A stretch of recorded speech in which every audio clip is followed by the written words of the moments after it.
High, এই কি এনেছিস সেগুলো? ক্যাপসিকাম আছে, রসুন আছে, কিছু বানিয়ে খাও। ক্যাপসিকাম আর রসুন দিয়ে কী বানাবো ভাই? দে। দেখলেনি তো, হঠাৎ করে আমার প্রিয় বান্ধবী দুটো ক্যাপসিকাম আর কিছু রসুন নিয়ে আমার বাড়িতে এসে হাজির হয়েছে। তো ফ্রিজ খুলে দেখলাম আমার বাড়িতেও কিছু সবজি ছিল। এই যে আমার কাছে যা যা ছিল আমি সেগুলোকে কেটে নিয়েছি, আর তার সাথে নিয়েছি 4টে বাটার। এবার আমি একটা পাত্রে একটু জল বসিয়ে দেবো।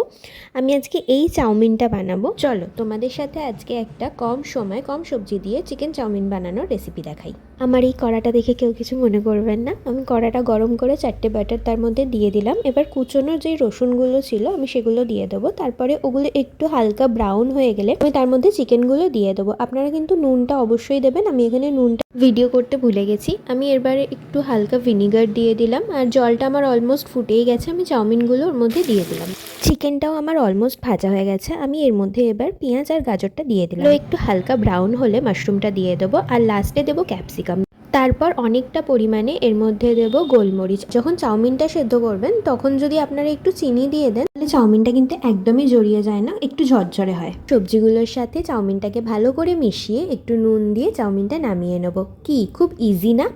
তোমরা কিন্তু একবার হলেও বাড়িতে এই চাউমিনটা বানিয়ে দেখো কেমন হয়, আর আমাকে জানাতে ভুলো না কিন্তু। তো চলো ওকে দিয়ে দেখি ও কেমন বলে হয়েছে। ওই, তোর ক্যাপসিকাম আর রসুন দিয়ে বানানো নুডলসটা খেয়ে দেখ কেমন হয়েছে। দেখতে তো হেভি। খেয়ে দেখ। বল। দেখতে এত সুন্দর হচ্ছে, খেতে তো অবভিয়াসলি ভালোই হবে। খা বল কেমন হয়েছে। দারুণ।